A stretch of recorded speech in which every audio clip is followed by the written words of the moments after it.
Selamat Kami siang semua. kami berdua sehari-hari adalah coach di bidangnya masing-masing, dan hari ini kita dapat kesempatan untuk bertemu lewat Zoom. Mudah-mudahan semuanya dalam keadaan sehat, dalam keadaan tidak kekurangan apa-apa, semangat untuk mendengar sesuatu, semangat untuk memperbaiki kondisi dengan cara kita sendiri, berkontribusi, dan juga secara bijak merencanakan langkah berikutnya yang kita perlu ambil untuk mengembangkan bisnis kita dalam kondisi yang sangat berbeda saat ini. Um, the new economy. The new economy dalam hal ini maksudnya kami berdua percaya bahwa tidak ada lagi yang akan sama. When we get over the situation, tidak mungkin lagi kita melihat ke belakang, loh kok nggak seperti dulu ya? Sekarang sudah berubah ya. Dan pertanyaan terbesarnya adalah, are we ready for this or not? Kalau kita tidak ready, bahaya sekali. Di awal, biarkanlah saya memperkenalkan diri dulu. So, saya Daniel Tumiwa. If Coach Marvin, you can forward the slide. Ya. Saya berkenalan dan sudah cukup lama berkenalan dengan Marvin, dan belum lama ini bekerja sama dan berkolaborasi di bidang yang sama. Saya sendiri memiliki beberapa filosofi yang salah satu yang paling saya pegang, dan ini belum lama, setelah 3-4 tahun terakhir ini, berubah pemikiran dan memutuskan untuk bisa membantu lebih banyak orang.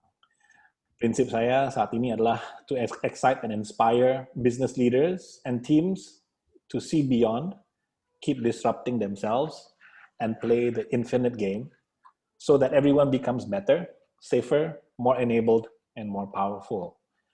Itu yang saya pegang sehari-hari, supaya bisa membantu sebanyak mungkin klien-klien, rekan-rekan yang hadir di sini juga. Dan the reason why I'm doing that is, of course, that's me and the family.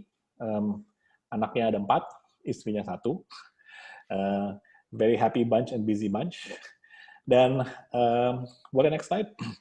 So, yang membawa saya ke di mana saya saat ini, and the next click please, adalah beberapa pengalaman yang saya sempat merasakan keluar masuk ke perusahaan internasional maupun lokal, dan saya setelah menjalankan ini selama 25 tahun, selama 3 tahun terakhir ini memutuskan bahwa saya lebih berguna saat ini untuk membantu sebanyak mungkin perusahaan-perusahaan yang saat ini sedang melewati proses, kalau tidak transformasi digital, mengalami kebingungan karena memang perbedaan tim dan umur, bahwa mereka sekarang ada tim yang sepuh, tapi tim generasi muda dengan nilai-nilai dan values yang sangat berbeda.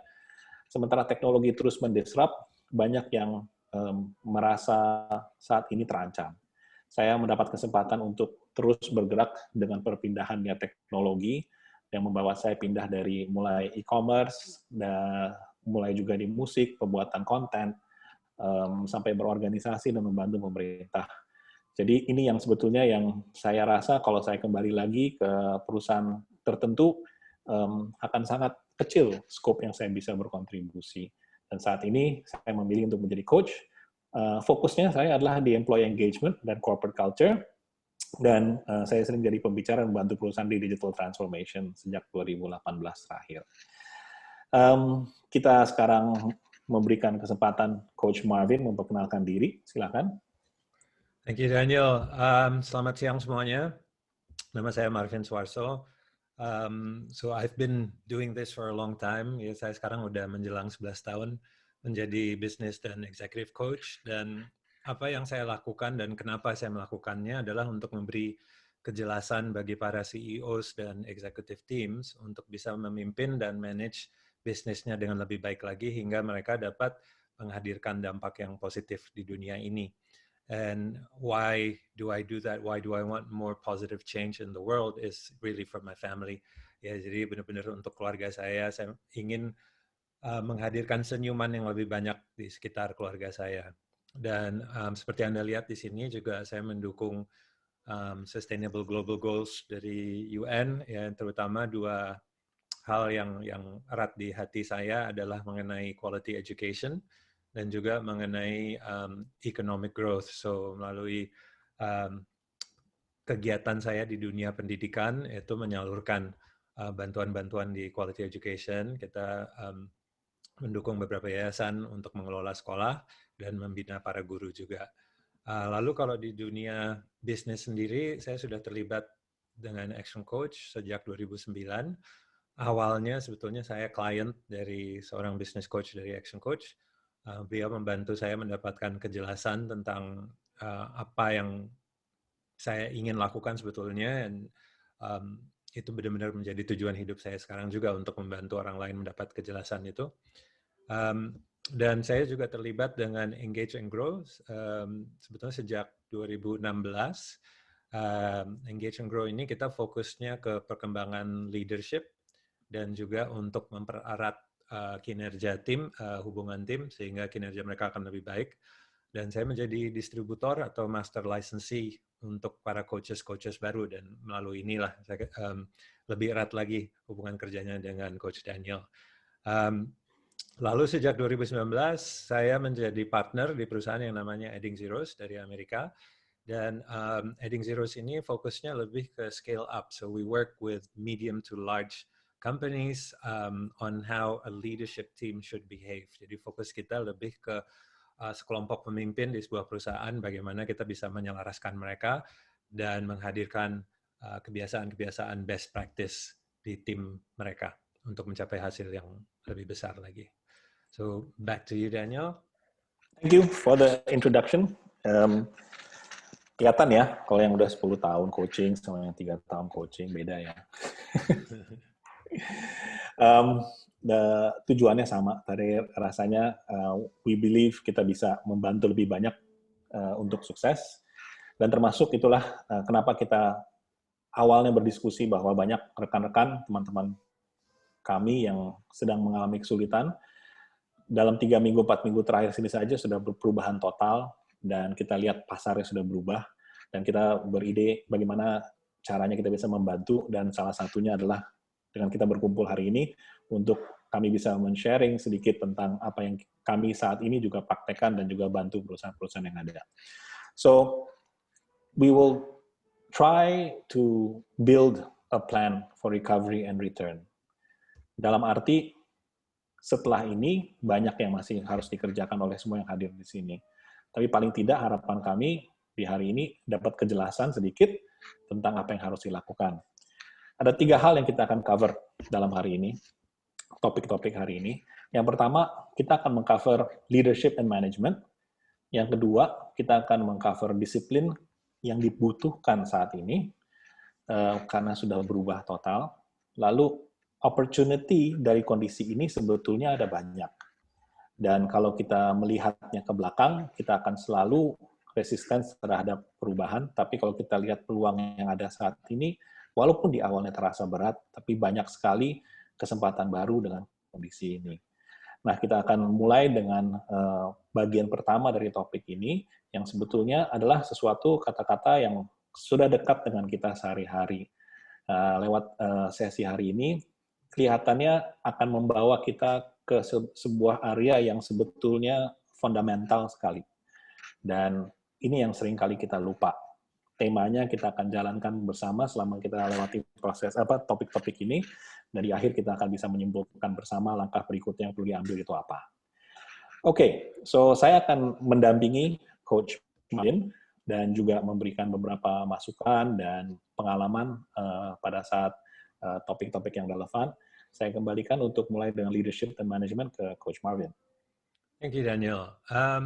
So again, tadi Daniel bilang kita akan mempertimbangkan, memikirkan tentang recovery and the return. Satu hal yang penting sebelum kita masuk ke apapun is to realize, untuk benar-benar menyadari bahwa masa lalu adalah masa lalu. The past is the past. What has happened has happened. Apa yang sudah terjadi sudah terjadi. Sekarang saatnya kita planning untuk masa depan. Now it's time to look at the future. So let's look at why we think leadership and management is so crucial ya. Mari kita lihat kenapa leadership dan management sekarang ini penting sekali. Jadi kalau dari pengalaman kita ya, dan I'm sure Anda juga pernah menghadapinya, banyak sekali organisasi yang menganggap kedua kata ini punya satu arti. Jadi digunakan secara interchangeable, ya kan? Ya, Yang kita pengen tekankan di sini bahwa leadership itu ada artinya sendiri dan manajemen juga ada artinya sendiri. Dan tim Anda membutuhkan keduanya ini sekarang gitu. Jadi our definition of leadership is creating focused and passionate people. Ya, jadi leadership ini benar-benar bermain di level emosional. Kita ingin meningkatkan fokusnya mereka dan hasratnya mereka. Lalu management is really about competency and productivity. Jadi manajemen ini lebih ke kemampuan dan produktivitasnya dari orang. So it's a bit more on the logical side. We're talking more about results on management. We're talking more about emotions on leadership. So in a team, apalagi di situasi yang kayak sekarang, both is really, really important. I don't know about you, Dan, tapi kalau saya, I think we both have been offering pro bono coaching sessions kan ya. Kita ngomong sama, a few business owners per week, and the majority of the people, they do a lot of communication with their team. Tapi komunikasi yang dilakukan pasti lebih tentang sifat-sifatnya logis kan. Target, what to do, hasil dan segala macam gitu. Meanwhile, the biggest problem munculnya biasanya yang sifatnya emosional. Uncertainty, will I achieve my target? Will I still have a job? Kayak gitu-gitu nggak? That you found? Exactly. Jadi yang kita lihat saat ini dengan cara yang sangat mudah pada saat kita bertanya dengan pertanyaan yang simple seperti apa sih problemnya atau apa yang harus diperbaiki. Every day kelihatannya makin bingung, makin blur, apalagi kalau kondisi seperti ini.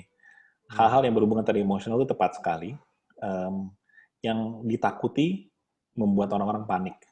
Sementara kalau kita tanya apa yang perlu diperbaiki, jarang yang menjawab dengan, oh ini softwarenya tuh perlu diperbaiki, atau prosesnya kurang bagus nih, ini nggak adil, atau apa, segala macam.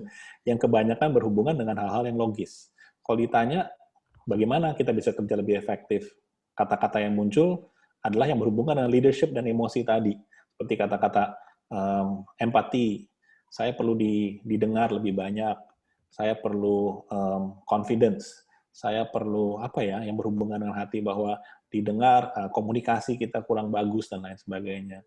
Jadi emang itu kenyataan sehari-hari di mana seringkali berdiri di depan sebagai pemimpin, kita dikejar oleh target. Saya merasakan hal ini. Dan yang cara paling gampang adalah untuk menurunkan target itu kepada anak buah kita.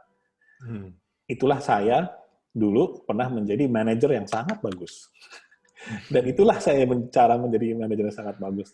Ada bos, turun ke saya turun lagi ke bawah. Padahal gara-gara saya juga adalah salah satu korban dari coaching Engage and Grow yang sekarang saya jalankan.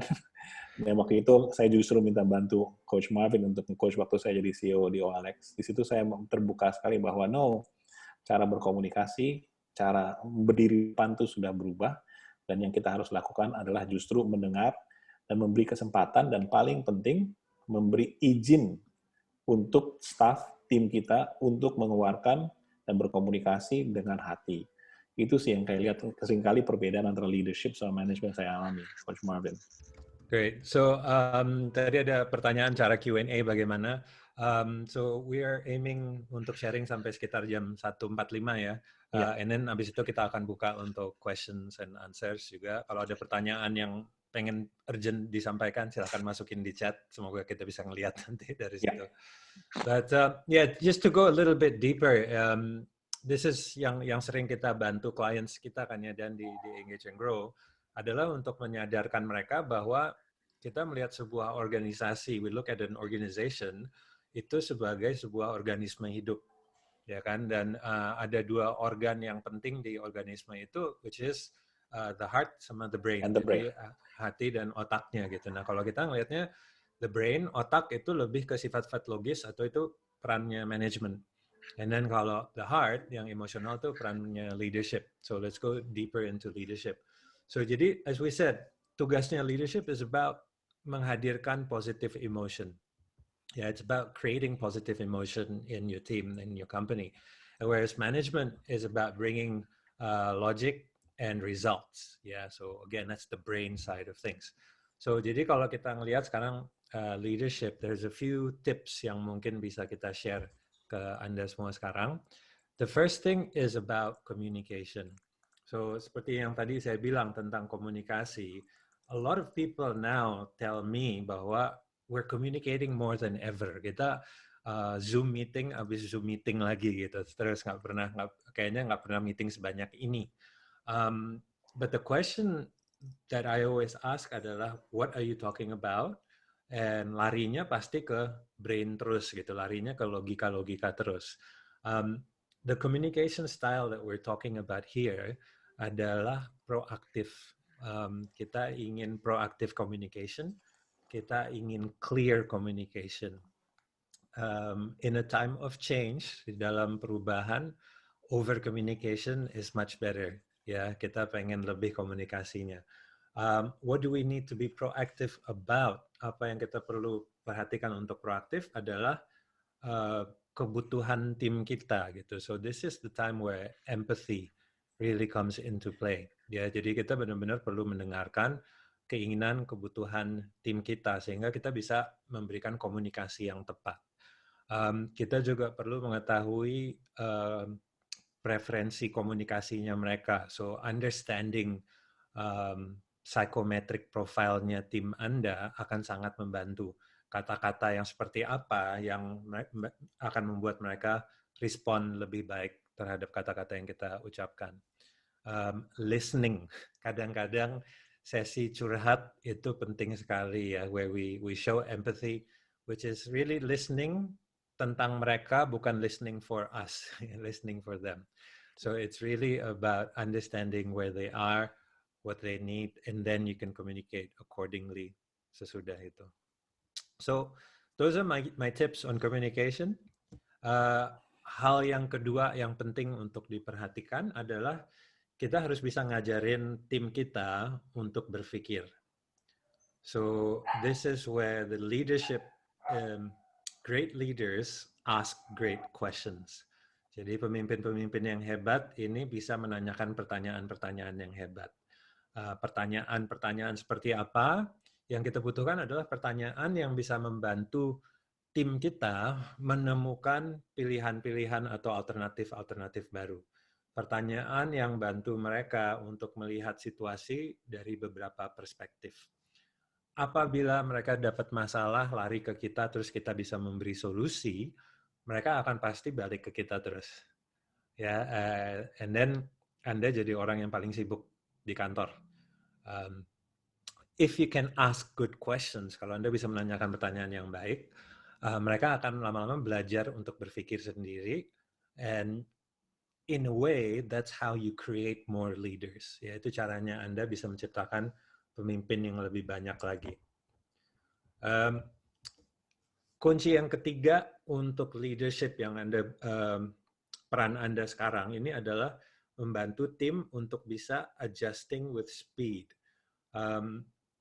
Siklus berpikirnya sekarang itu jauh lebih pendek daripada dulu. Di mana zaman dulu kita bisa pikir we can make a 90-day plan, rencana kerja 3 bulan atau rencana kerja setahun. Sekarang you might be talking about daily, weekly, atau every 3-4 days adjusting. Jadi kemampuan Anda menciptakan suasana di mana tim Anda bisa menerima perubahan akan jadi kunci sekali sekarang. Because nobody knows the answer. This is the wonderful thing about the situation that we're in now. Hal positif dari situasi kita ini, hampir semua perusahaan sekarang startnya dari tempat yang sama. Gitu lah ya. Of course, some people have more money than others, tapi nobody knows more than others what's going to happen. So it's about going back to the basics ya. Jadi kalau dulu zamannya saya sebelum jadi pelatih bisnis, saya jadi pelatih sepak bola sebetulnya. It's the ability of the players to adjust during the game that will win you the games. Ya, jadi kemampuan pemain sepak bola di lapangan bisa adjusting, berubah di dalam pertandingan itu adalah yang akan menentukan kita akan bisa menang pertandingannya atau tidak. So that's a key thing, especially now, where sometimes we fall into the trap of kita harus punya semua informasi sebelum kita bergerak. at these times, sometimes we just need some information. We can move, monitor, and then adjust. I'm sure in your experience, Dan, di dunia startup digital, that adjusting with speed is just a normal anyway, kan? Well, unfortunately yes. Tapi kita bisa tarik banyak pengalaman dari situ karena perubahan itu sudah lebih sering dilatih mungkin kalau di startup. Karena rencana kerja 1 tahun belum tentu bisa bertahan lebih dari 3 bulan karena kita harus sangat-sangat agile. Dan benar sekali yang tadi saya disampaikan, communication, teach others to think, sama adjusting with speed. Khususnya yang speed ini, yang paling saya rasakan adalah kita yang tahu bahwa ini mungkin sudah di posisi yang bahaya, lalu kita terus-menerus kekeh gitu ya, mengharapkan hasil yang berbeda, tanpa langsung angkat tangan, ataupun timnya diberikan kesempatan juga untuk angkat tangan, untuk bilang, Coach, atau Pak, atau Mas, kayaknya it's not working deh. Dan kita sebagai leader di sini, leadership-nya harus bisa dalam posisi untuk menerima tanpa ada ego, tanpa ada gengsi, untuk benar-benar mendengar mereka.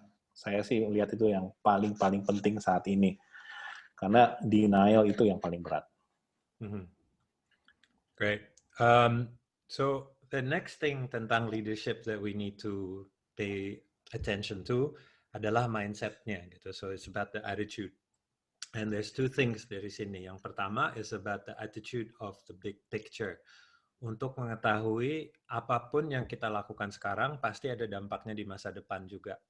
So to be able to put the 2 dotted lines together, making sure bahwa apapun yang kita lakukan sekarang, we think about what is the impact for the future. Apakah ini bisa ada manfaatnya ke depan atau ini akan bahaya ke depan, is something that as leaders kita harus selalu memperhatikan itu. The second mindset yang kunci di sini adalah abundance. Jadi kalau abundance itu kelimpahan, bukan keterbatasan. Kita berpikirnya what is possible, apa yang mungkin, bukan what is not possible, bukan apa yang tidak mungkin.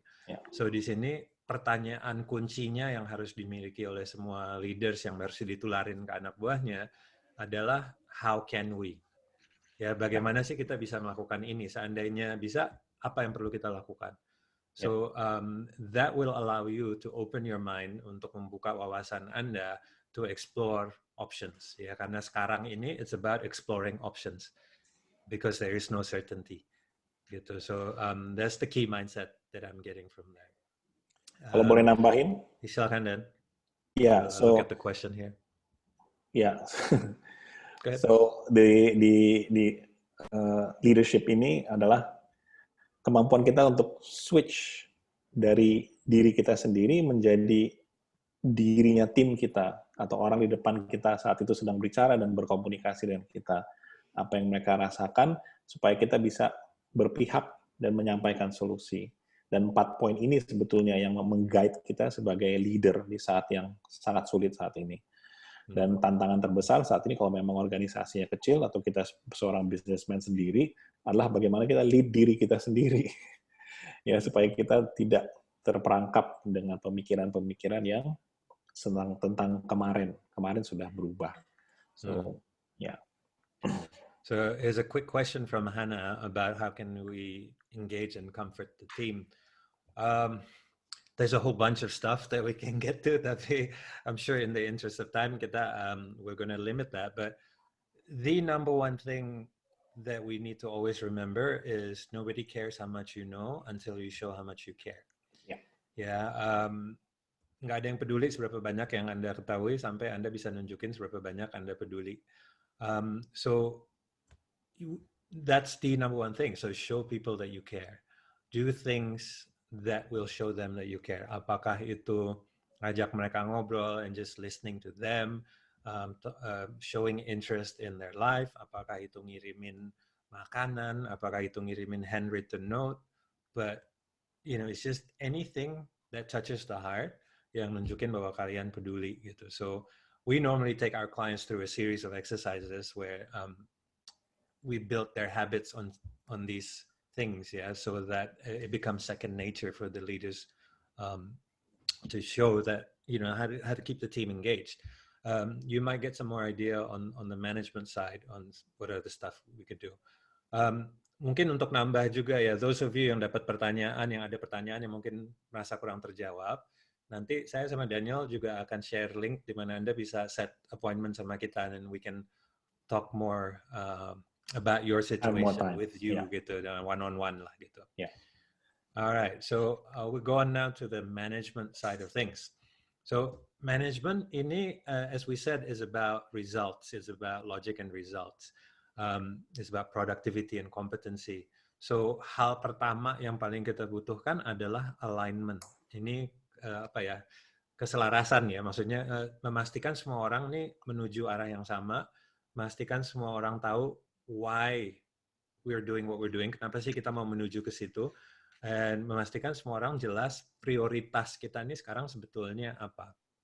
And what I'm finding working with a lot of businesses adalah mereka punya kebanyakan prioritas. Alignment on priorities is about minimalism. Jadi kalau kita bisa 1, maksimum 3 prioritas yang jadi fokusnya timnya, the team can move a lot faster.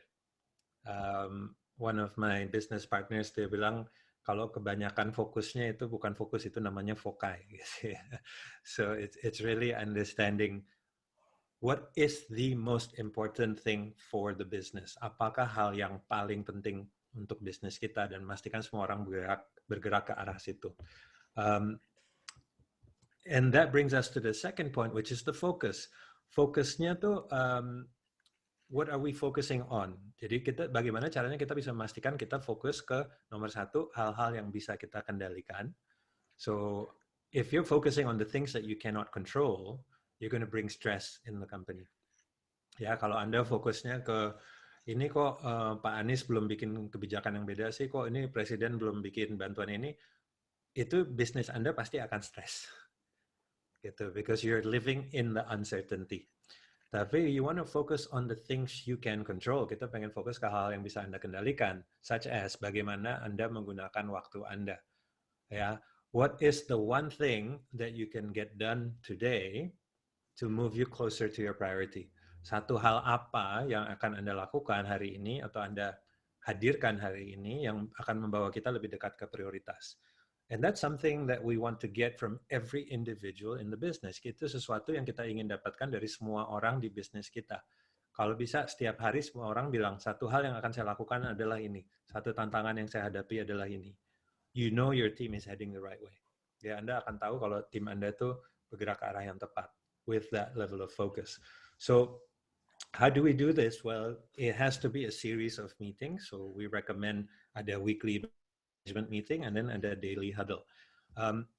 Some people will feel katanya, aduh tapi saya bukan micromanager. There's a distinction there between micromanager and a good manager. Gitu kan.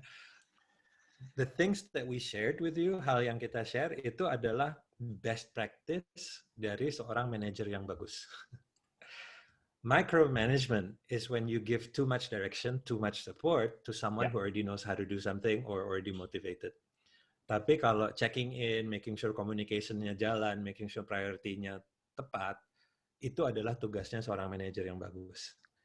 Gitu loh. So that's the key thing that whenever zaman dulu saya ngelatih bola, setiap kali kita lagi dapat beberapa pertandingan nggak berhasil atau ada striker yang nggak bikin gol, kita nggak fokus ke hal-hal baru yang harus kita lakukan, tapi justru kita ngajak mereka untuk fokus ke dasar-dasarnya. How are you executing the fundamentals well? So, jadi ini di saat seperti ini, kita bisa ngelihat nih bisnis yang kemarin berkembang sebelum pandemi ini, apakah mereka berkembang karena faktor luck-nya banyak, atau are they doing the fundamentals well gitu loh. Jadi kelihatan banget sekarang. So this is the opportunity for you to focus on the fundamentals. Okay. The next thing adalah follow through. So follow through ini kunci banget ya. A lot of us punya ide tapi nggak ada yang dikelarin gitu loh. So follow through, kalau tadi kayak Coach Daniel bilang, we first have to lead ourselves. So follow through adalah memastikan kita menyelesaikan komitmen kita sendiri. Apa yang kita janji benar-benar kita lakukan. More than that, kita make sure apa yang anak buah kita janji mereka lakukan. More importantly, gimana caranya kita bisa menciptakan suasana di mana kita saling megang janjinya rekan kita gitu loh. So we have this thing in Engage and Grow yang kita bilang one in, all in. Ya kan, di mana kalau satu orang melakukan sesuatu, mereka dapat hijau, kalau mereka enggak dapat merah, satu orang dapat merah, timnya dapat merah gitu. So would you like to share a story Dan tentang pengalamannya doing this, the one in, all in concept? Thank you. Dan ada satu lagi poin yang pasti akan ditunggu, maksudnya Coach Marvin tuh satu poin ini untuk di wrap up tentang manajemen. Tapi that's important. Sebelumnya saya share sedikit tentang pengalaman saya sendiri, dan tadi saya melihat pertanyaan-pertanyaan memang berhubungan dengan apa yang kita rasakan sekarang. So kalau tadi kita maju, sebelumnya adalah leadership, lalu kita sekarang baru bahas tentang manajemen. Pertanyaan-pertanyaan yang muncul adalah, so what can I do? Saya tuh lagi terpuruk, saya tuh lagi bingung. Pertanyaannya, bagaimana mengangkat spiritnya tim saya, kalau saya pun nggak certain tentang masa depan kita. Dan ini adalah wajar. Dan Marvin sama saya, Coach Marvin, saya juga sama merasakan hal yang sama, seperti yang lain-lain juga. Saya pernah dalam pengalaman di mana membuat beberapa startup yang harus terpaksa ditutup, bahkan di perusahaan yang besar, tanpa ada alasan tertentu juga investornya menarik kabelnya, dan akhirnya kita harus tutup. Dan mereka melihat bahwa masa depan mereka tidak clear. What I've learned adalah, dan ini repeats itself, the best thing yang kita harus bisa lakukan saat ini adalah be open and truthful. Ya, menyampaikan pesan yang berbunga-bunga itu tidak ada gunanya. Dan sebetulnya ini adalah langkah pertama dari point management ini. Yang kita harus langsung masuk adalah kita bagaimana caranya bisa align dari seluruh tim supaya mereka di posisi dan level yang sama. Untuk itu bisa terjadi, kita harus mundur dulu dan pakai topik kita sebagai leader, bukan sebagai manager. Ya, jadi yang paling ditakuti leader saat ini adalah kekhawatiran dia terlihat lemah, hingga selalu tampil di mana, it's gonna be okay, tenang aja, tenang aja. Padahal untuk alignment, saya akan menyarankan sesegera mungkin duduk bareng dan bilang, gue juga takut guys. Masa depannya kita coba lihat deh. Kita ukur, kita lihat sama-sama, kita take stock, dan kita duduk di level yang sama. Nah, disinilah magic happens pada saat kita mulai membuka diri dan menunjukkan bahwa gue juga takut. Dan yang langkah kedua terjadi, magic yang kedua adalah pada saat kita membuka kesempatan untuk mereka, what do you think? Can we help each other? Who has an idea? Kita sebagai leader justru itu yang dituntut kita untuk bisa membuka, tidak ada ego, tidak ada gengsi, duduk satu level, kita align, dan kita membuka diri ke tim kita. Karena pada akhirnya mereka manusia. Begitu itu sudah dilakukan pengalaman saya, poin-poin yang ada di manajemen ini akan kick in lagi sesegera mungkin. Kita bisa fokus, kita bisa follow through lagi, dan nanti poin satunya lagi. Dan tadi kalau kembali ingat ke leadership tadi, ada poin yang penting, adjusting with speed. Kalau itu belum dilakukan, do it today. Do it today, gather your team, sit down with them, level with them. Tell them, we don't know when this will get better. Sesegera mungkin. Itu yang saya ngalamin, Coach. Yeah, and that is alignment. Gitu kan, itu adalah keselarasannya itu gitu. Jadi making sure bahwa nggak ada gap antara tim kita, and that's the area that probably kalian juga bisa menginvestasikan waktu untuk ngelihat gapnya di tim kita nih di mana aja. Apakah is it a relationship, apakah is it unclear goals, atau apa kayak gitu. And that's the kind of stuff that needs to be discussed as a group gitu loh. And once you have that level playing field yang kayak Daniel bilang tadi, again ini poin terakhir tentang fundamentals-nya adalah kita harus punya organizational discipline. Ini basically adalah cara kerjanya kita. How often do we communicate? Itu udah ada schedule-nya belum gitu ya. So again, a lot of the clients and the business owners that I talk to, banyak yang mereka bilang kita sering ngobrolnya. Ada jadwalnya nggak? ya enggak sih, kalau Yeah. perlu aja atau apa gitu. And Yeah. having this discipline create certainty. Ya, jadi kita belum tahu ada kepastian apa sih masa depan bisnis kita, tapi kita ada kepastian di cara kerjanya, cara pikirnya gitu. And that gives people that certainty. That's what people need gitu. That's what people want. Apalagi sekarang mereka rutinitasnya nih berubah gitu. So you want to quickly help them create a new routine so they can adjust gitu. That is part of the helping adjusting with speed-nya tadi juga kayak gitu ya. So in the interest of time, I think I'm going to speed up a little bit. Nah, jadi kalau kita sudah punya, strong leadership, strong management, as you're working on it, and I think Daniel, you hit the nail on the head, bahwa sekarang tim kita nih nggak butuh bos yang tahu segala macam. Tim kita nih butuh bos yang bisa bilang, I don't know what to do, can you help? Yuk kita rame-rame, kita gotong royong lah, is that spirit gitu kan. And now, what do we do next gitu. Nah ini, so di Adding Zeros ini kita punya yang namanya 5 disciplines of exponential growth. So hari ini saya akan deep dive mungkin sedikit ke 2 dari disiplin ini, and then I'll share what the rest of the 5 are after this ya. So, jadi ini disiplin yang pertama, which is where most business perlu ngelihat dulu rame-rame ya. Again, once idenya business owner-nya atau CEO-nya is not as important as idenya the whole team gitu, because you get this collective intelligence. So, in Adding Zeros kita bilang the discipline of business development ini covering 3 things ya. We're talking about marketing, sales, and customer service. Jadi business development itu bukan cuma dapetin klien lebih banyak, but it's more about how do we attract people in, how do we convert them, and then how do we create a sense of loyalty di merekanya gitu. So hari ini I'm going to focus more on the 2 of them, which is marketing sama customer service. Yeah.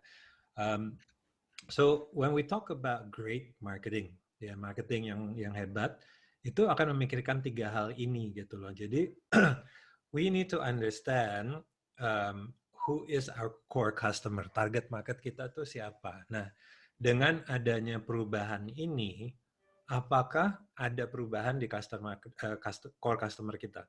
Ya, apakah yang dulunya target market kita itu kemungkinan membelinya menurun sekarang?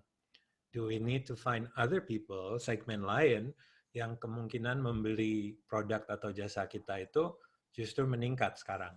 So that's a homework yang perlu kalian perhatikan dari sini gitu ya. The next thing when we talk about the core customers adalah emotions atau kebutuhannya mereka tuh apa sekarang? Has their needs shifted? Gitu. Apakah kebutuhan mereka udah berubah? Can we fill those needs? Apakah emosinya mereka juga udah berubah? So do we need to communicate with them in a different way? So jadi kita harus mengetahui siapa sih yang sebetulnya mau kita ajak ngobrol dan bagaimana cara terbaik untuk ngajak ngobrol merekanya dari sini. And then komponen yang ketiga yang harus kita perhatikan adalah kira-kira janji-janji apa yang bisa kita berikan yang benar-benar akan memenuhi kebutuhan emosionalnya mereka. Ya, so these promises, ini istilahnya brand promise gitu ya. Ini adalah hal-hal yang memastikan kita punya connection dengan core customer kita, dan juga memastikan kita ada point of difference dari kompetitor kita gitu. So kita benar-benar stand out as a unique offering that is interesting, that is required for the customers. So, Dan, anything to share from your experience tentang ini? Yeah, actually, bukan kali ini bukan tentang experience, tapi justru yang pertama kali terlihat bahwa di zaman sekarang kita mau bisdev, mau jualan, gimana caranya? Justru yang saya lihat kalau kita melihat ini sebagai kesempatan di mana semua usaha sedang mengalami kondisi yang sama, semua peluang itu bisa diciptakan ulang, kayak iklan ini ya.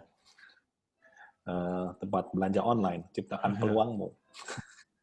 Tapi that's the truth yang saya rasakan. Kenapa hal ini sangat penting saat ini? Bahwa justru dalam kondisi seperti ini, kita harus mengerti step by step-nya supaya kita bisa regroup, reset, dan melihat bahwa yang tadinya kita tidak bisa masuk karena kompetitor kita justru menguasai di situ, kita lebih kecil, lebih agile, justru bisa dengan tim yang lebih cepat bergerak. Contoh sekarang, yang sekarang akhirnya tiba-tiba membanting setir bikin mask. Dalam waktu 2 hari bisa bikin 1.000 mask. Dan sekarang dia langsung jualan seperti itu. Kita kan orang Indonesia yang selalu energinya dan semangatnya datang dari the power of kepepet. Ya.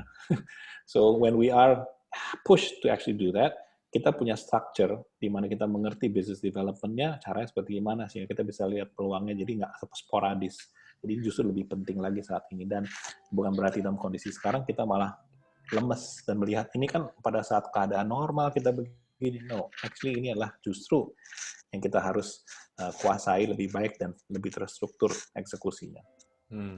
Yeah, it is saatnya untuk menciptakan that brand awareness through differentiation-nya tadi ya, yang bisa menyentuh hatinya mereka. Good. So that is on the marketing side. Ini peluang pertamanya Anda.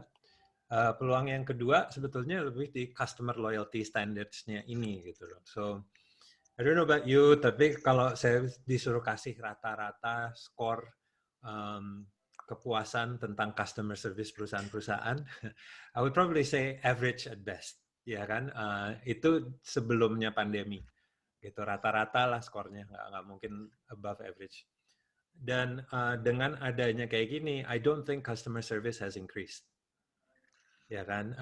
And this is the opportunity for companies untuk benar-benar stand out, gitu loh. So ini caranya Anda bisa area di mana Anda benar-benar bisa menciptakan wow, sehingga people say wow, then they talk about you and refer you and they stay with you.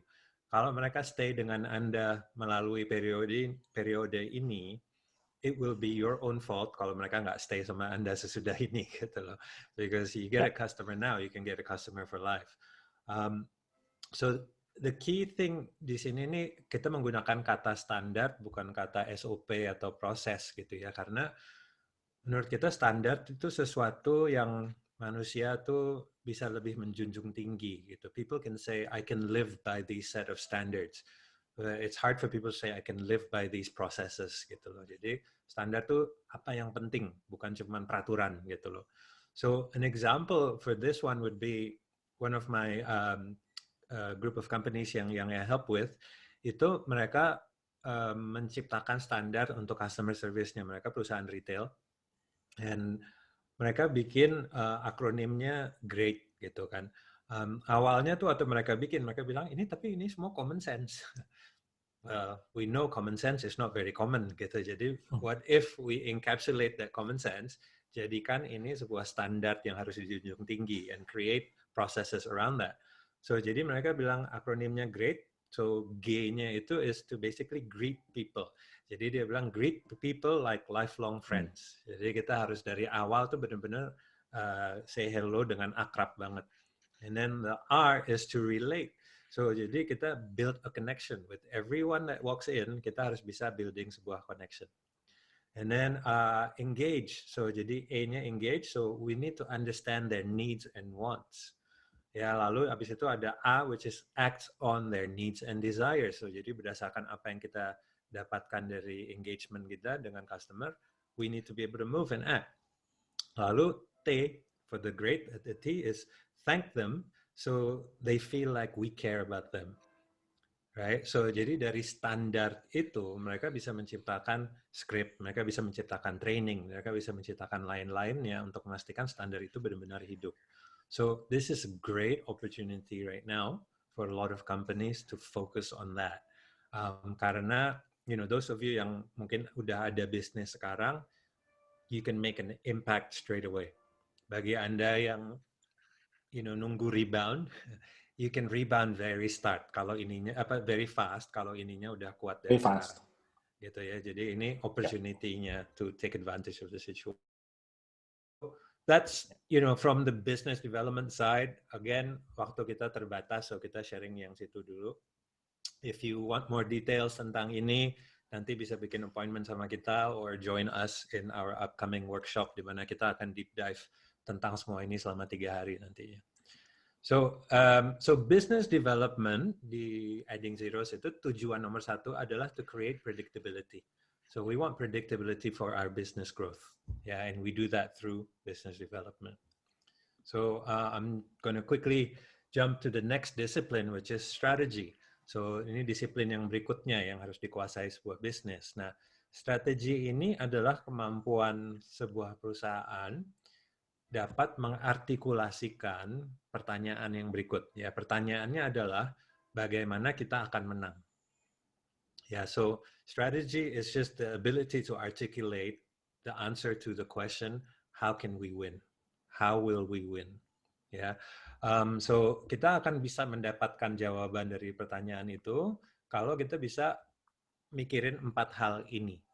So ini ada 4 bullet points yang perlu dipikirkan bersama untuk memastikan kalian bisa mengartikulasikan strateginya. Yang pertama adalah opportunity. Opportunity itu peluangnya. So we're looking at peluangnya apa sih yang bisa kita isi di market ini gitu. What is the unique opportunity that we can fill in the market? You want to be able to communicate this in 1 or 2 sentences ya. Jadi Anda ingin bisa mengartikulasikan opportunity yang Anda kejarnya ini dengan 1 kalimat, 2 kalimat maksimum. Too many times saya ketemu sama business people yang kita tanya, what do you do? Bisnisnya ngapain sih? Mereka menjelaskannya tuh butuh 1 paragraf atau 1 halaman gitu kadang-kadang. But to be able to articulate it in 1 clear sentence, contohnya yang what Daniel and I shared gitu, yang kalau saya punya, the opportunity I go after is I help provide clarity for CEOs and executives to lead and manage their businesses better. Gitu loh. So in 1 sentence, I can encapsulate that opportunity. So making sure semua orang di perusahaan kita tahu apa sih sebetulnya opportunity yang kita kejar itu penting banget. That is part of alignment. That is part of the excitement yang akan bikin orang jadi seru gitu. So it's not enough to say kita cuma pengen jual lebih banyak, tapi specifically what is it gitu loh. The next thing kita harus mikirin tentang leverage. Leverage itu daya ungkit, which is definisinya doing more with less. Ya, bagaimana kita bisa mendapatkan efisiensi di bisnis kita? Apakah ada proses-proses tertentu that can make things more efficient? Dan this is where we want to think about this. Apakah ada sistem-sistem yang membantu Anda dari situ? The next thing yang leverage juga di bisnis adalah tentunya keuangan. Right? If the government belum, tapi kalau di industri Anda udah ngasih keringanan dan segala macam, you got to make sure that you take advantage of that. Kalau nantinya ada paket bailout atau apa, you got to make sure you're on top of that. Jadi pastikan Anda yang pertama untuk daftar semua perusahaan itu gitu. So one of my clients, one of my clients justru malah sekarang refunctioning one of their staff yang current role-nya nggak bisa jalan seperti biasanya, tapi justru sekarang PR-nya dia tiap hari monitor perkembangan peraturan dan kebijakan pemerintah.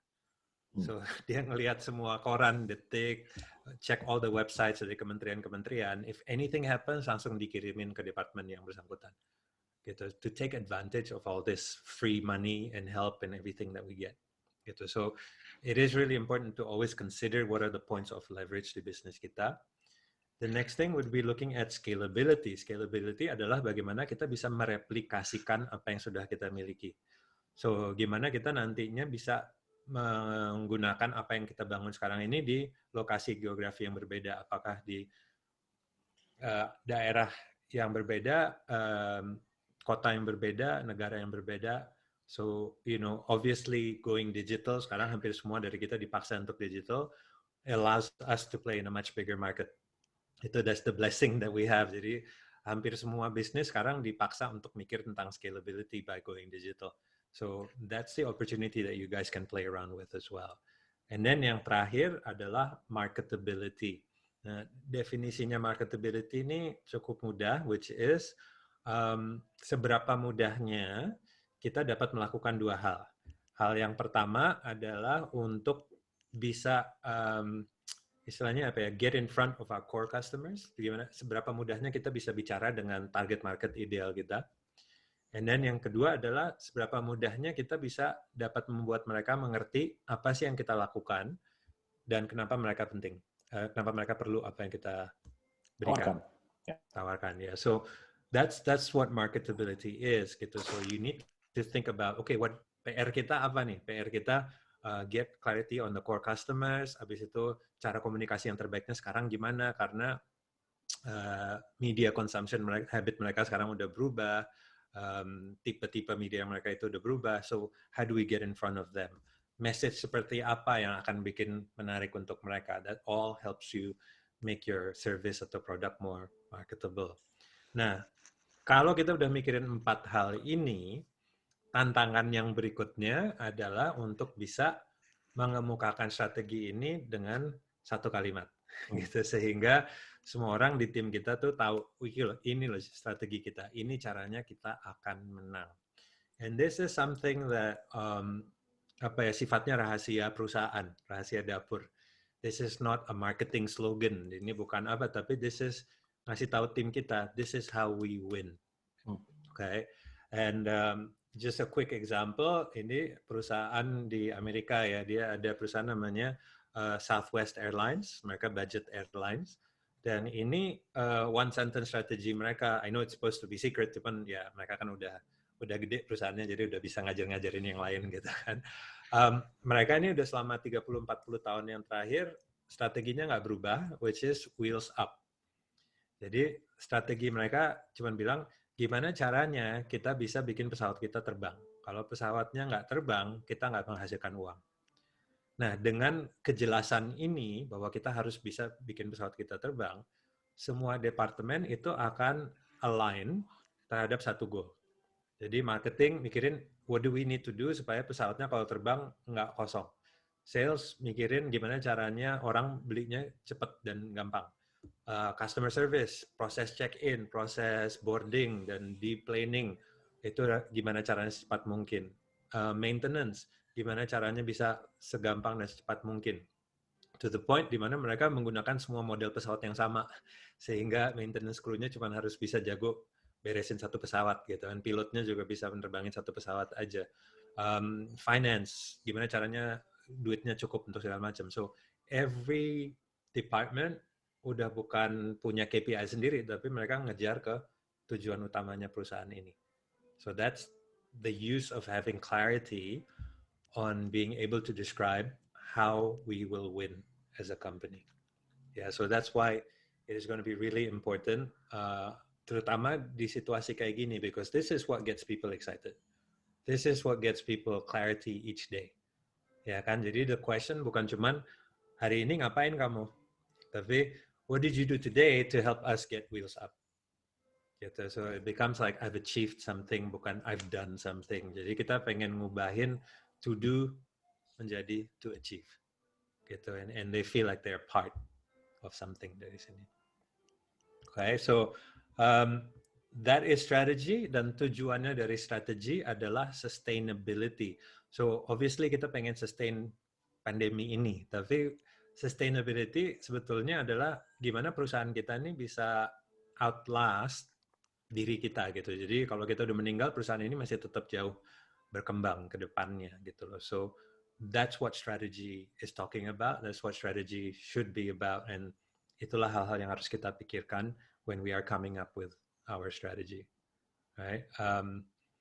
I'm mindful again of the time, and we probably have some questions. So jadi lanjut aja dulu. Ya, I'll go quickly di sini. Nah, jadi kalau kita ngelihat sebuah bisnis yang hebat, itu adalah bisnis yang mencapai sukses by being sustainable, ya, predictable perkembangannya, stable, politiknya nggak ada gunjang-ganjing di dalamnya, consistent in terms of their execution, dan memiliki sebuah emotional connection. Ya, jadi karyawannya peduli terhadap perusahaannya, perusahaannya peduli terhadap karyawannya, masyarakat peduli dan sebaliknya, pemerintah peduli dan sebaliknya, seperti itu. So that is a great business from us. Jadi dalam kata lain kita bilangnya sebuah bisnis yang hebat tuh bisnis yang adding zeros, jadi bisa nambah nol lagi di belakang whatever they achieve, or they're having exponential growth. Okay, and so jadi ada 5 disiplin di adding zeros ini yang bisa membantu bisnis berkembang secara eksponensial. Yang pertama adalah strategi. So strategy is what helps sustainability, ya kan? Business development menghadirkan predictability. The discipline of people itu akan menghadirkan stability in a company. And then the discipline of execution akan bisa menghadirkan consistency. And then the discipline of mission itu yang akan membantu menciptakan emotional connection. So just very quickly di sini, the discipline of mission tuh bukan cuma punya visi misi aja ya, tapi it's about having clarity on the purpose, why we do what we do, how are we going to do things, and then making it come alive. Itu benar-benar kerasa hidup. Jadi sebuah budaya perusahaan tuh bukan cuma sesuatu yang ada di website atau di dinding, tapi begitu Anda mendengarkan pembicaraan atau masuk ke sebuah kantor, Anda akan melihat itu diragakan oleh setiap orang di perusahaan itu. Okay, so a great business is one that is achieving optimal success by being sustainable, predictable, stable, consistent, and have an emotional connection, or is adding zeros. Tapi also satisfying 5 constituent. Jadi ada 5 konstituen yang dibikin bahagia lah oleh bisnis ini gitu. Nah, dilayani dan konstituen ini adalah perusahaannya itu sendiri, customer-nya, timnya, stakeholders, apakah itu board members, shareholders, dan lain-lainnya, dan community-nya, masyarakat secara umum. So we need to be thinking about all of this. So jadi ini modelnya kita gitu loh. So kalau kita punya strategi hebat dan business development yang predictable, the company will be happy. Ya, business development yang kuat, people yang kuat, the customer will be happy. People discipline yang kuat dan execution yang kuat, then the team will be happy. Execution yang kuat, mission yang kuat, the stakeholders will be happy. Strong mission, strong strategy, the community will be happy. So that is our 5 disciplines and how it can make the 5 constituents happy. And if you are doing that, then you can say perusahaan Anda is adding zeros. You can grow exponentially. Yeah. So it's a very quick last bit there, Daniel. Kita agak ngebet, awalnya agak santai sedikit ngobrol-ngobrol, but we are mindful for time. Sekarang sudah menjelang jam 2. We're quite happy ya Dan untuk stay here and answer questions bagi yang ingin nanya-nanya, please stay with us. But we also shared with you bahwa kita ada 3 topik. So yang pertama leadership and management, yang kedua disiplin yang Anda butuhkan sekarang, dan ketiga peluang Anda untuk belajar lebih banyak lagi tentang ini gitu. So please what you can do adalah if you want to have a chat with us, Coach Daniel udah baru ngirimin link-nya. Click on the link and then sign up. Nanti Anda akan kita bantu untuk mengatur jadwal untuk ngobrol sama kita. You will receive an email nanti sesudah webinar ini juga dengan link rekaman apa yang kita bicarakan plus link-linknya yang ini. So again, if you want to have a chat with us, one-on-one, private, just your business, we will book you a slot with us. The next thing adalah is the workshop. Jadi kan saya bilang we will do a 3-day workshop lebih dalam lagi to help you actually create your plan. Ya, jadi kita temenin Anda bikin rencananya ini. So that is going to be tanggal 11 sampai tanggal 13 Mei. So it's creating your scale up plan and aligning your team. So we're talking about what can you do to survive. Ya, kita talking about what can you do to thrive. Jadi di dalam situasi seperti ini, opportunity-nya apa sih supaya untuk kita bisa berkembang. And then obviously kita juga akan mikirin what do you need to do to rebound. Ya, jadi we don't know when it's going to happen, tapi we have to be ready untuk rebound-nya ini. So over the 3 days kita akan menggunakan perspektif dari adding zeros ini untuk membimbing Anda untuk menyusun sebuah rencana yang bisa digunakan oleh tim Anda. And ini is for 2 people, ya. Jadi dari setiap perusahaan, our normal price is at 39 million for 2 people. So I'll show you what you get for that. Ini untuk Mei 11 sampai tanggal 13. So it's really about discovering where you are now, and then peluangnya di mana aja Anda bisa mengembangkan bisnis Anda. Yes, even in crisis, people can grow. Yeah, and then you will learn more best practices. Jadi dari saya, dari Coach Daniel, kita akan share lebih banyak lagi tentang what do high growth companies do. And obviously juga dengan kita melakukan ini bersama, we're going to learn from each other. Jadi dari teman-teman juga akan sharing apa yang Anda lakukan. And then you'll walk away with your strategic plan, sebuah rencana yang Anda bisa gunakan bersama leadership team Anda untuk benar-benar diimplementasikan nantinya. And it allows you to align your leadership team karena sekarang udah jelas prioritasnya apa, tujuannya apa, kenapa, and you've thought through those things. And you can involve your leadership team di proses ini gitu. Jadi Anda minimum bisa berdua, mau nambah berapa orang lagi juga nanti bisa kita bantu Anda untuk melakukan itu. So again, this is normally 39 juta for the pandemic. During pandemic ini kita akan turunin ini ke 30 juta. So this is 30 for the normal price. This is for us during this time. Okay. So kalau Anda tertarik untuk ikut, ini ada websitenya. Coach Daniel juga akan share. Give you the information. What will you get? So ini 3 hari planning kita temenin, nilainya 39 juta. Lalu you get 1 private coaching session sesudah Anda bikin plannya. You'll sit down with us. Nanti kita ngomongin eksekusinya bagaimana. What's next for you? And then kita juga ngomongin the value of that is 20 million. And then you will also get an assessment. Jadi Anda akan bisa dapat assessment untuk menilai perusahaan Anda di 5 area 5 disciplines-nya tadi. So that's worth 2.5 million. And then yang kedua Anda akan dapat cash flow analysis. Ini sebuah laporan komprehensif. Jadi Anda nanti akan masukin data-data keuangan kalau ada, by the way. And then we will give you a full-on report dan ada sensitivity analysisnya juga. Jadi Anda akan tahu dampaknya apa sih kalau Anda naikin harga 1%, kalau Anda nurunin harga 1%. You know, all those analysis will be done for you supaya Anda dapat kejelasan lagi tentang what opportunities are available for you. And then yang ketiga is about leadership assessment. So Anda akan lebih mengenal diri sendiri, why you behave the way that you do. Okay, and then total value-nya ini semua ada di 76. If you guys sign up sebelum Mei tanggal 2, we give you a special price for an early bird di 23 juta. Okay, so again, this is a limited offer. We can probably only take about 10 companies at one time. We hope to do another one later on, tapi we're going to focus our attention on this one first.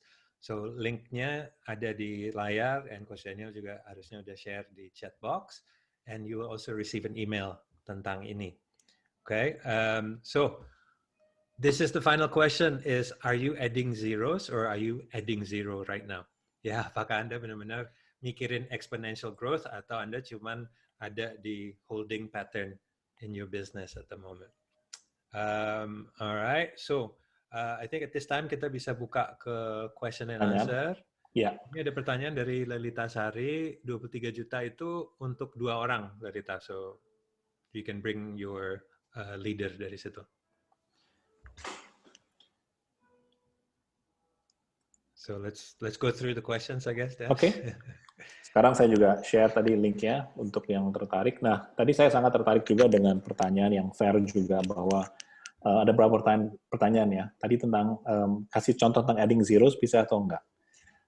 Dan saya melihat bahwa seperti tadi Southwest Airlines dengan Wheels Up, adding zeros sebagai konsep yang membungkus ini seperti di awal tadi saya sampaikan, nanti Marvin tolong ditambahkan juga, bahwa kita akan turun ke filosofi sebetulnya. Kita seringkali langsung terjun dan mengerjakan sesuatu, dan tanpa planning, tanpa melihat segala sesuatu dengan hati-hati, dan tanpa bertanya, apa sih sebetulnya kalimat yang menjelaskan apa yang saya kerjakan. Jadi sebetulnya adding zeros menjelaskan apa itu adding zeros, menjelaskan tentang bisnis. Kalau memang semua perusahaan kalimat misinya adalah adding zeros, saya rasa juga bagus ya, karena ujungnya bisnisnya ke situ. Tapi sebagai contoh adding zeros adalah seperti tadi sih, di mana kita menjelaskan dan menurunkan kejelasan se-clear mungkin. You add on that, Marvin? Yeah, so you know, konsep dasar dari adding zeros ini sebetulnya kan dirangkum dari serangkaian best practice. Jadi kita mempelajari perusahaan-perusahaan yang bisa berkembang secara eksponensial, and then we understand apa sih yang mereka lakukan to make that happen. Nah, berkembang eksponensial itu bukan hanya di omset atau profit, tapi bisa juga di tim. Jadi, how do you increase the number of good team members di sebuah perusahaan? Itu Anda udah bisa berkembang secara eksponensial. How do you have more efficiency in your business? That's part of adding zeros juga gitu, karena that's part of processes. Ya, kalau seandainya kita bisa punya irama komunikasi yang lebih baik, rapat-rapatnya tuh nggak bikin orang sakit perut atau rapatnya nggak bikin orang bosen atau malas dari awal, that is exponentially already an impact for your business gitu loh. So I think zero itu cuma sebuah kata yang kita ubah, kita gunakan untuk mengubah exponential growth lah, untuk bikin gampangnya kayak gitu. And you can achieve exponential growth in many areas of your business. Ya, jadi tadi kita jadi tahu tentang terlalu mudah bilang misi dan visi.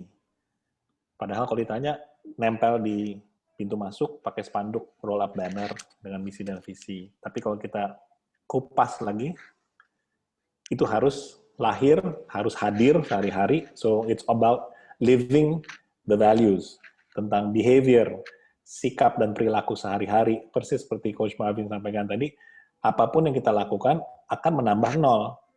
Kalau memang secara detail kita mengurai satu persatu apa yang menjadi tujuan kita dan behavior kita sehari-hari ke kalimat yang kita sudah tentukan bersama. Nah, ini yang saya lihat bahwa sekarang kesempatan untuk regroup di mana kondisinya sangat berbeda dengan normal.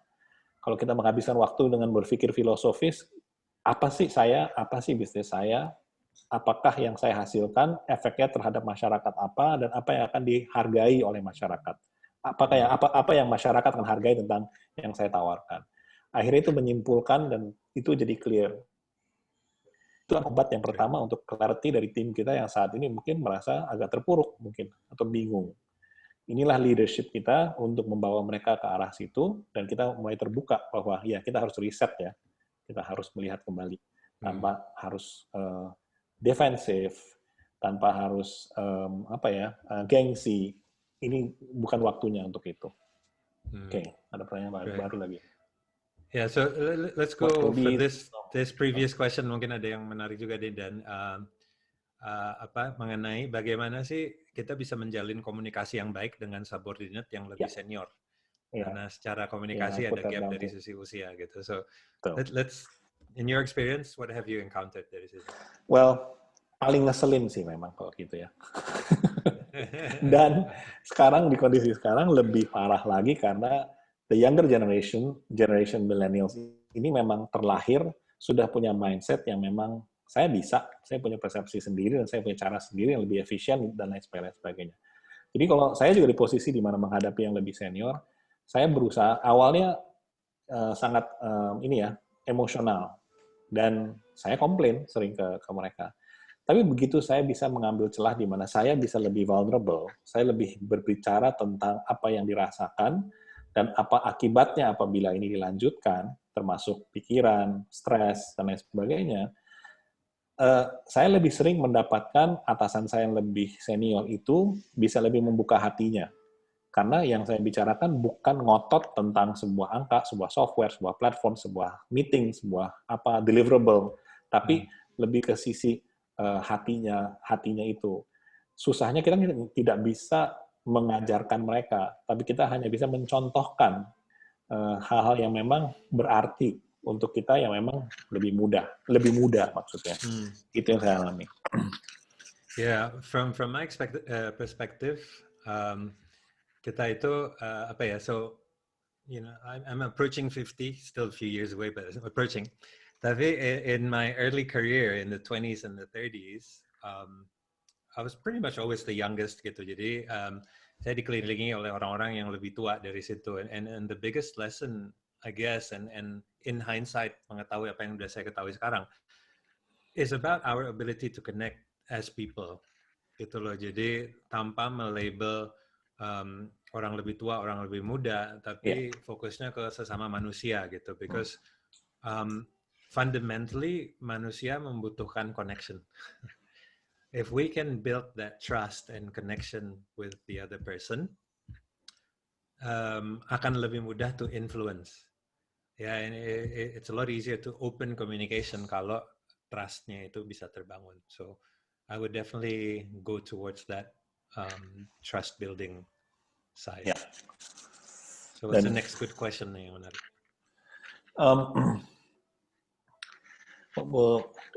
What will be the next new normal, you think? That's an interesting question. Ya, walaupun kita tidak bisa mempredik ya. Yeah, I think the best way to do that, and what I've seen people do, adalah to let go of the past. Yes.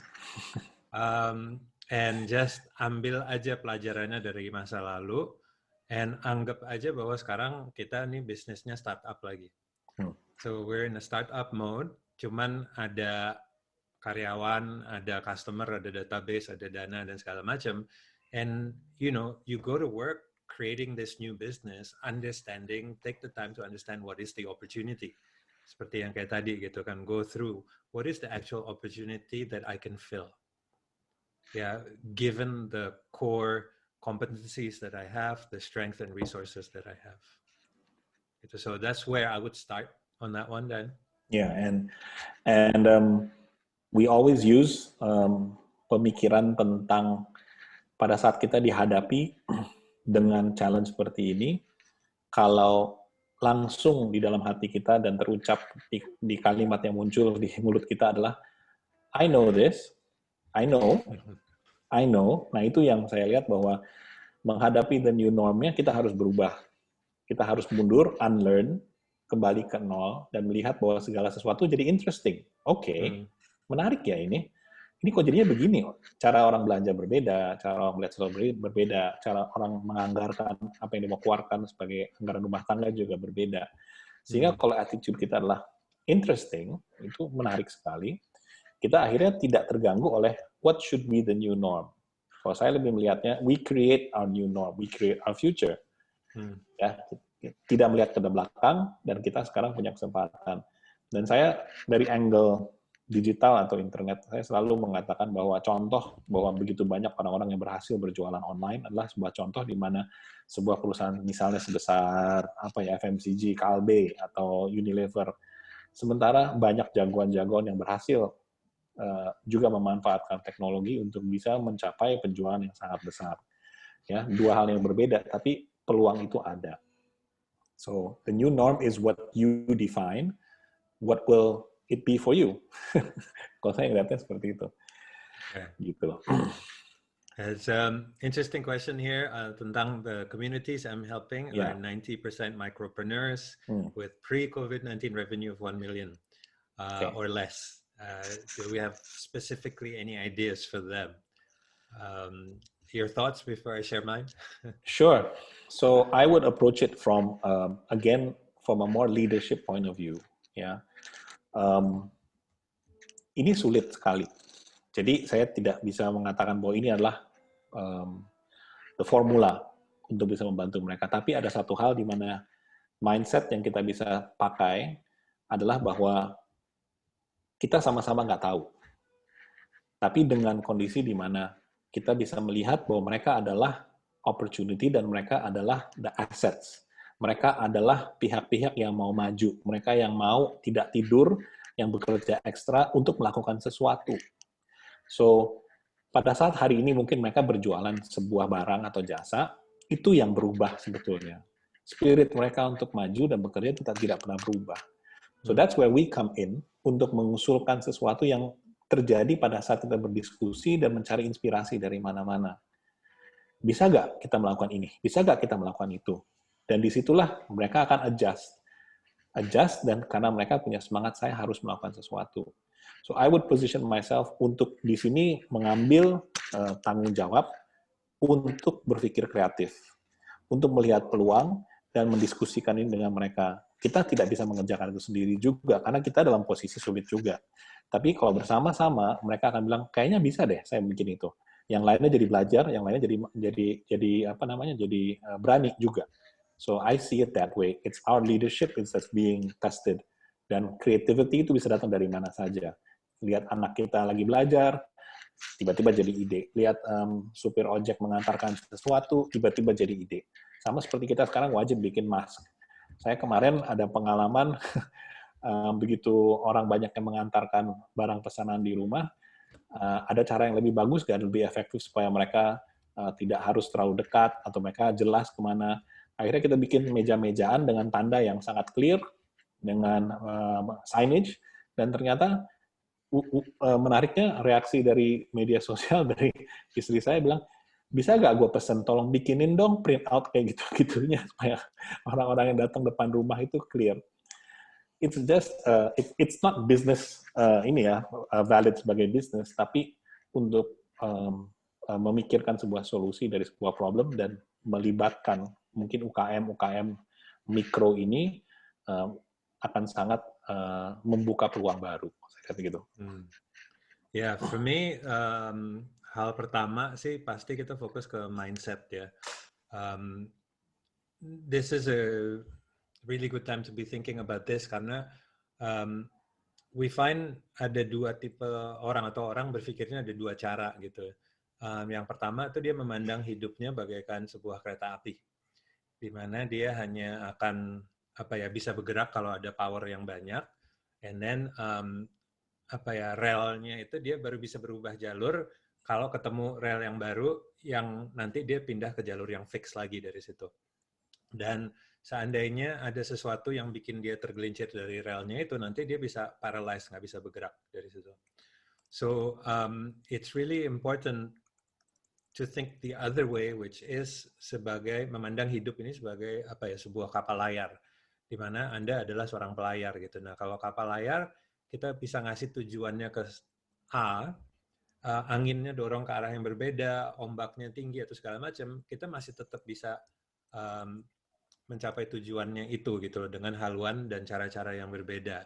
So a lot of these people yang memilih menjadi entrepreneurs, mereka masih punya pandangan bahwa mereka tuh lebih mending hidupnya seperti kapal layar, bukan sebagai kereta api. And that's a good thing. So they need to realize bahwa in order for the sailor untuk bisa mengarungi tantangan di lautnya itu, the sailor needs to improve.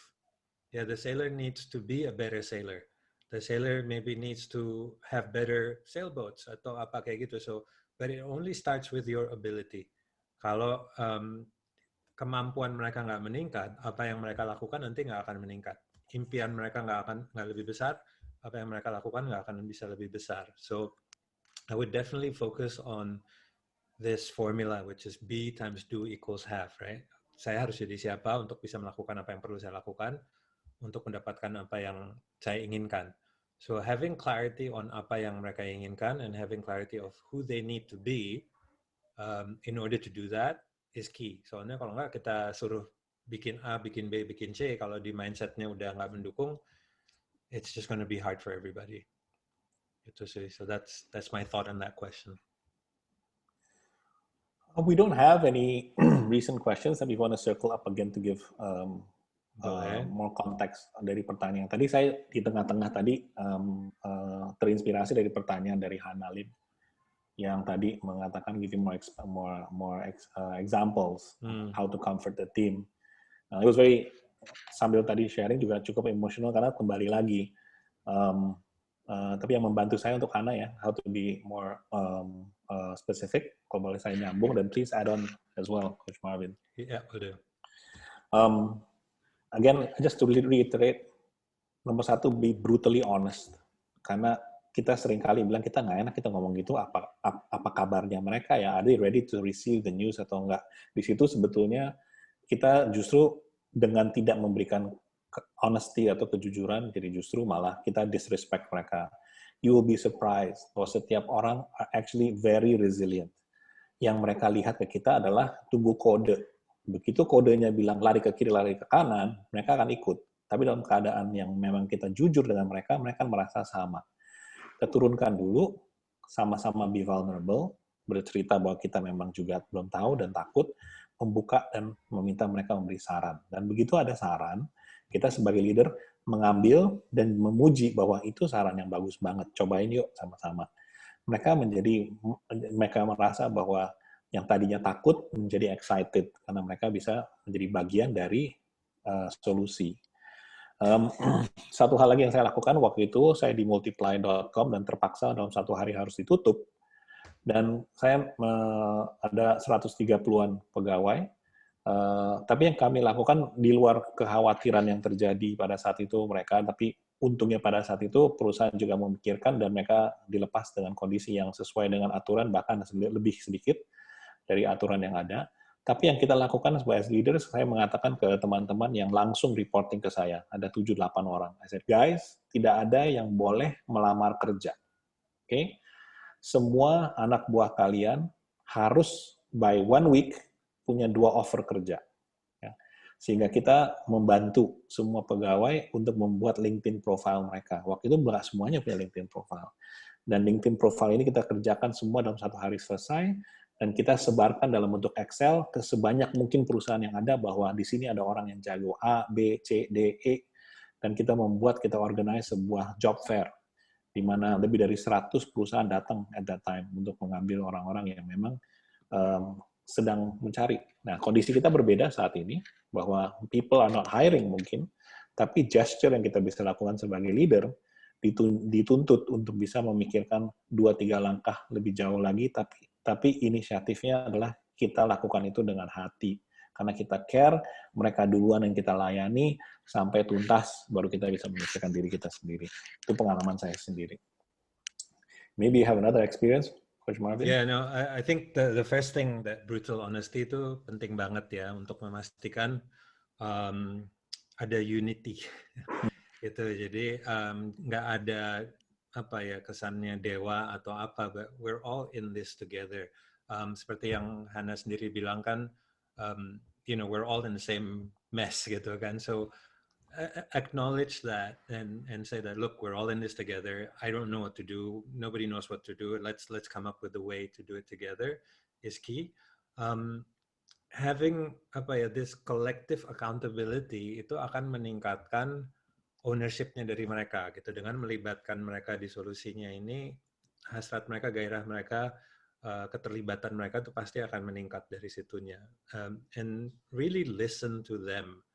And this is probably the biggest challenge, especially in a good time for leaders, untuk listening tanpa mikirin jawabannya apa udah susah. Apalagi sekarang leaders harus dengerin tanpa boleh mikirin jawaban di saat krisis. It's even harder gitu, because your mind is running to solution mode. So I think it's time to switch on the empathy switch and just focus on listening and truly listening for them gitu, so they feel heard and you create that connection. And from there it's about building that connection, karena kadang-kadang walaupun di perusahaan gitu ya, kita masih nganggapnya HR, marketing, finance atau apa gitu loh. Tapi if you really become a team, your group udah nggak ada bedanya lagi. It's all for one for all, right? And I've seen companies now switch to having virtual lunch. Jadi weekly, seminggu sekali di Zoom makan siang, and they talk about nothing or whatever. And some companies would have virtual coffee atau happy hour. They have a book club. Jadi, take setengah jam, kita nggak ngomongin kerjaan, tapi kita ngomongin tentang buku yang kita baca. So different activities like that can really build the connection. Yeah, I've seen companies where even at the end of the daily huddle gitu, jadi mereka setiap hari 15 menit in the morning they have a call. Di akhir dari setiap sesi, they share a story about someone. This is what I know about Daniel. Daniel's like this, da, da, da, da. It makes it light. It gets people really closer, lebih peduli gitu loh. Karena again, nobody cares how much you know until you show how much you care. Yeah, and so that's really about creating that connections. And then once the connection is created, you have a united team. Ya kan, kalau kita udah unite, itu udah nggak ada jaim lagi gitu loh. So you can say it like it is. Kalau ada yang tidak mengerjakan tugasnya, ya di kampleng nggak apa-apa, because everybody knows it's nothing personal, it's business. Nggak ada kesel-keselan atau apa gitu. So things that need to be said has to be said. Tapi it can only happen kalau connections-nya itu udah terbangun. Yeah. Gitu. So yeah, I mean that's usually the steps that we take people through, and that's the steps that we see in the best teams, right? That's how. Yeah. And one more to add, hasil dari mengikuti step ini yang belakangan baru kita sadar. I mean, having going through a situation di mana kita harus comfort team dan bahkan melepas mereka, adalah they also are a part of a unit di keluarga mereka, di lingkungan mereka. Jadi we have to just play our role as their senior in the working organization. Kita tidak boleh menunjukkan satu tetes pun di mana kita tidak peduli. Begitu kita sudah jujur, mereka akan di level yang sama, mereka akan menemukan dan mencari jalan di lingkungan mereka yang lain untuk move on juga. Ya, bukan 100% tanggung jawab kita. Don't be too hard on yourself juga. Karena there is help. Dan saya juga pengalaman di mana udah 2-3 minggu, udah garuk-garuk kepala, ternyata you will get good news. Si ini akhirnya sekarang sudah mulai usaha ini, si ini akhirnya dapat kerjaan baru di sini, dan lain sebagainya. There are things that we cannot control, yang paling bahaya as a leader juga menghukum diri sendiri bahwa itu semua kesalahan kita. Please don't go that way juga. That's for Hannah. Yeah. Thank you for asking that question because it's close to our hearts. I'm also looking at another question dari Pak Taufik nih. Hi Pak Taufik. How do we manage our emotion as leaders as we also truly understand the real threat? At the same time, we need to transform quickly the way our team work. And how can we do that in a comforting way? So many things in our mind. We need to survive. We need to do something for the future. Gitu ya. Again, I think a lot of it has been addressed dalam arti, like you said, and I think I said, brutal transparency. Itu penting banget, itu yang nomor satu. Karena tanpa itu, mereka nebak-nebak, Anda juga nyimpan sesuatu di kepala, di hati. And that is really hard. That is going to be heavy. Gitu loh. So by putting it out there, you'll feel lighter straight away. They will feel lighter straight away juga gitu loh. Karena at least there's some sort of certainty di lingkungan yang terkecilnya mereka. The next thing obviously is your mindset, your state gitu. Jadi you gotta pay particular attention to your mental wellness sekarang kayak gini. So what we're finding minimum di situasi seperti ini is you have to eat right, you have to get enough exercise, and then you have to sleep enough gitu. And that could be a challenge for some people yang di kepalanya banyak gitu. So I can share a few simple strategies that you can do. Number one is to share it with the people. Itu akan keluar. Number two, it's a simple ritual that I've learned from creative professionals. Ini saya pelajarinya dari screenwriters in the US. They have what they call morning pages. Jadi itu kebiasaan di pagi hari, hal pertama yang dilakukan adalah hanya menulis di kertas, idealnya 3 halaman per hari. Apapun itu, tulis aja. Jadi tulisan ini bukan untuk siapa-siapa, tapi untuk ngeluarin isi hati dan kepala kita. So no structure, but just write down all your worries, all the thoughts, everything. It's there, it's out. So that's one thing that you could do to help. The other thing adalah to think of this simple framework. Jadi kalau kita ingin punya peak performance mindset, kita pengen switched on, we want to be fully tuned in. Ada 3 hal yang akan punya dampak ke situ. Hal yang pertama adalah fokusnya Anda. What are you thinking about? Are you focusing on things that we cannot control? Are you focusing on things that you can control? Are you focusing on the problems? Or are you focusing on the potential solutions or the opportunities? Jadi, it's really penting banget untuk kita sadar tentang what is our thought process. So, having an intentional goal every day, which is satu hal yang akan saya achieve hari ini adalah ini untuk membantu kita mendekati priorities kita, that sets your focus already. Jadi ritual-ritual seperti itu tuh akan membantu Anda untuk bisa melaksanakan itu. The next component selain fokus adalah kata-kata, the words that you choose. Jadi our subconscious nggak tahu bedanya yang benar dan yang tidak benar. So the more you say things like ini susah, ini berat, you will feel it bahwa it's hard and it's heavy. Kata-kata seperti jangan panik, ya otak kita nggak tahu bedanya kata negatif dan positif. Jadi kalau saya bilang jangan lupa beli susu, then very likely akan lupa beli susu. So the choice of words that we use ourselves and we surround ourselves, itu akan ada dampaknya to how we feel. So be very mindful of your choice of words. Jadi misalnya threat gitu. The word threat is a scary word. Ya kan nggak mungkin badan Anda relax begitu dengar threat gitu. It's like, oh, threat.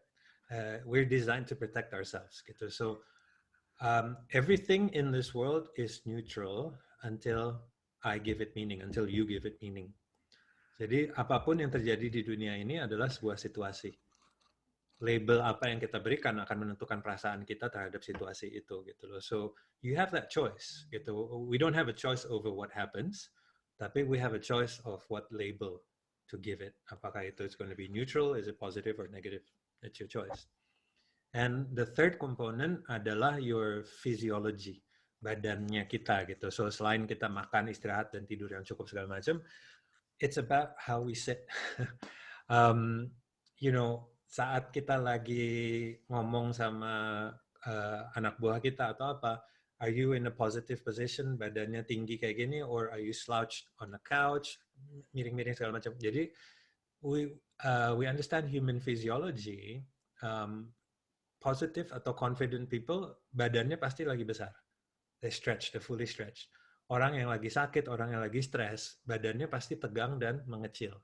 So, you know, listen to the signals your body is telling you, make the adjustments. Apakah itu lompat-lompat dulu sebelum Anda mau planning, ketawa-ketawa sebelum Anda mau get on your video call, but you need to get on your peak state. If you're not in your peak state when you're thinking about what to do next, you will not be resourceful. Akan susah untuk Anda punya abundance mindset. Akan susah untuk Anda punya big picture mindset because you're not at your peak state. Gitu loh. So it's a simple thing. We can go much deeper into this, but you know, check out on the leadership rhythm. There's a whole section where we're going to have a program on mindset juga to get you through this. It's all there. So, Cool. Dan, anything to add? No, I think that's very clear, dan itu malah dikasih contoh yang step by step-nya. Mungkin saya mau tutup, kita akan mesti tutup session ini dengan saya mau menyampaikan suatu hal yang memang dari tadi pertanyaan yang ada dan kondisi yang ada, dan tadi ada pertanyaan juga yang berhubungan dengan kondisi yang sangat terpuruk dari Mas Wita. Kondisi terpuruk kita harus ngapain?